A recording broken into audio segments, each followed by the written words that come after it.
Conjunctivitis होता क्या है? वायरल कंजक्टिवाइटिस जो है वो एक आँखों की बीमारी है जिसमें आँखों की सूजिश होती है, आँखों का लालीपन नज़र आता है, आँखों में से पानी आता है या येलो कलर का डिस्चार्ज होता है और आँखों में दर्द होता है या कभी-कभार खुजली भी होती है। तो ये वायरल कंजक्टिवाइटिस की पहचान है। अब ये वायरल कंजक्टिवाइटिस होता क्यों है?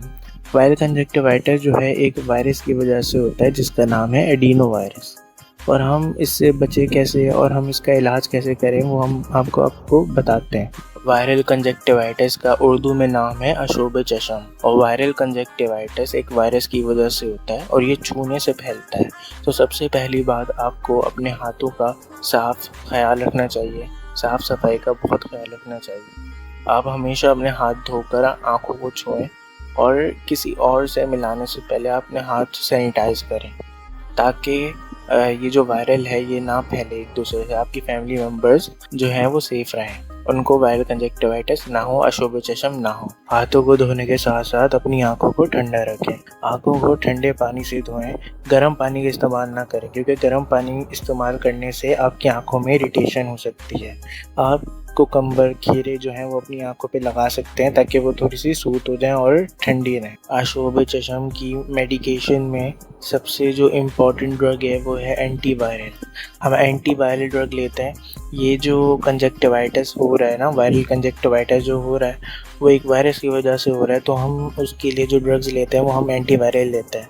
अब एंटीवायरल में सबसे जो फेमस है वो एसाइक्लोविर है, लेकिन आपने डॉक्टर को चेकअप कराना है और वो अपने हिसाब से आपकी आंखों का मुआयना करके आपकी एज, आपकी वेट, आपके डोज के बारे में बताएगा और वो आपको सही रिकमेंड करेगा। तो आपने डॉक्टर से मुआयना ज़रूर करवाना है। अच्छा, एंटीवायरल के अलावा भी हम कुछ ड्रग्स हैं जो दे सकते हैं, जैसे कि एंटी इन्फ्लेमेटरी है। एंटी इन्फ्लेमेटरी ड्रग इसलिए देते हैं क्योंकि आंखों में सूजिश हो रही है, सही स्वेलिंग हो रही है, इन्फ्लेमेशन हो रही है, तो उसको कम करने के लिए हम एंटी इन्फ्लेमेटरी ड्रग्स दे सकते हैं। एंटी इन्फ्लेमेटरी ड्रग्स के साथ हम कोर्टिकोस्टेरॉइड्स भी दे सकते हैं और मास्ट सेल स्टेबलाइजर्स भी दे सकते हैं। तो ये सारी ड्रग्स हैं जो कि हम कंजक्टिवाइटिस में हम देते हैं, लेकिन आपको डॉक्टर से मुआयना करवाना है तभी आपने दवा खानी है।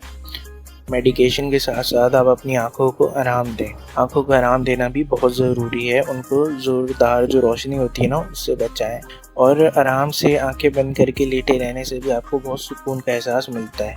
अगर आप कॉन्टैक्ट लेंसेज इस्तेमाल करते हैं तो उन्हें टेम्परेरी बंद कर दें क्योंकि कॉन्टैक्ट लेंसेज लगाने से ना आपकी आंखों में इरिटेशन होगी और दर्द भी महसूस होगा और उससे आपकी जो कंडीशन है वो वर्स होने के चांसेस हैं। जब आपकी बीमारी ठीक हो जाए तो आप डॉक्टर की सलाह पर ही दोबारा इस्तेमाल करें कॉन्टैक्ट लेंसेज। तो आप अपनी आंखों की सफाई का खास ख्याल रखें। आंखों में इन्फेक्शन फैलने से बचने के लिए आंखों के आसपास का सामान जैसे टॉवल्स हो गए, कॉन्टैक्ट लेंसेज हो गए, मेकअप आइटम्स शेयर ना करें किसी दूसरे से। आप अपनी ग्लासेस, चश्मों का खास ख्याल रखें और उनको साफ़ सुथरा रखें और साफ़ सुथरा करके ही सूती कपड़े से या अच्छे किसी क्लीन कपड़ों से साफ़ सुथरा करें ग्लासेस को और फिर पहनें। वायरल कंजक्टिवाइटिस एक आम बीमारी है, लेकिन अगर आप सही तरीके से इसका इलाज नहीं करेंगे और हिफाजत नहीं करेंगे तो इससे जल्द शिफा नहीं मिल सकती। आंखों की हिफाजत और हाइजीन का ख्याल रखना बहुत ज़रूरी है। अगर आंखों में सूजन और दर्द बरकरार रहे तो हमेशा अपने डॉक्टर से मशवरा लें। और कंजक्टिवाइटिस अगर आप ठीक तरीके से इसको आप हैंडल करेंगे, साफ़ सफाई का अच्छे से ख्याल रखेंगे और अपने इलाज पर तवज्जो देंगे तो इंशाल्लाह ये बहुत जल्द ठीक हो सकती है। अगर आपको वीडियो थोड़ी भी इंफॉर्मेटिव लगी हो, अच्छी लगी हो तो प्लीज़ लाइक कर दें, सब्सक्राइब कर दें। जज़ाकल्लाह।